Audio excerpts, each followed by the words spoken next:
Okay, take two. I figured it out. So when I run the code.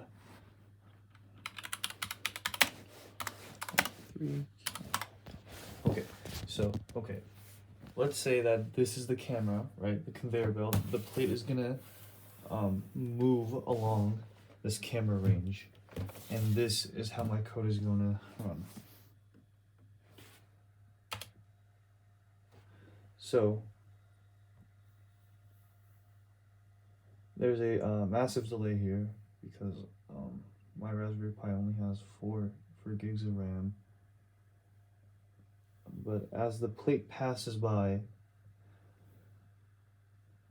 the camera will cut it into 1 second frames, and hold on, let me stop that. And will store the entire raw data. No refining, no automation. It will store the raw data of per picture in the documents folder.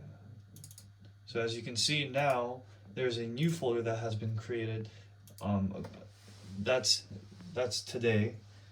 If you go in here, as you can see, there's raw data of the plate passing by the camera, right?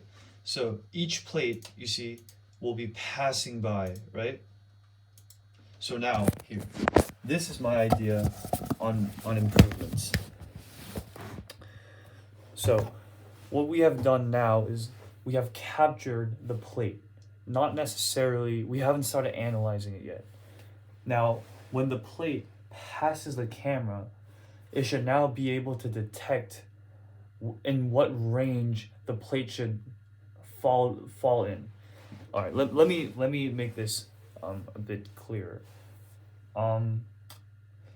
It's a given that we know the size of the plates, right? And it's also a given that the way the conveyor belt is structured, let's say this itself is the conveyor belt. There's a very limited amount of ways in which you can place the plate in order for that plate to be picked up by the belt and actually move, right? So all I have to do is find that dimension, find that range, and ask the computer, ask my program to capture the plate whenever a certain percentages of light or moving pixels fall upon that range. That means that now these, let's say this is a very good picture, right? This you can crop it very easily, but these are very poor pictures. So how do we get rid of these excess data?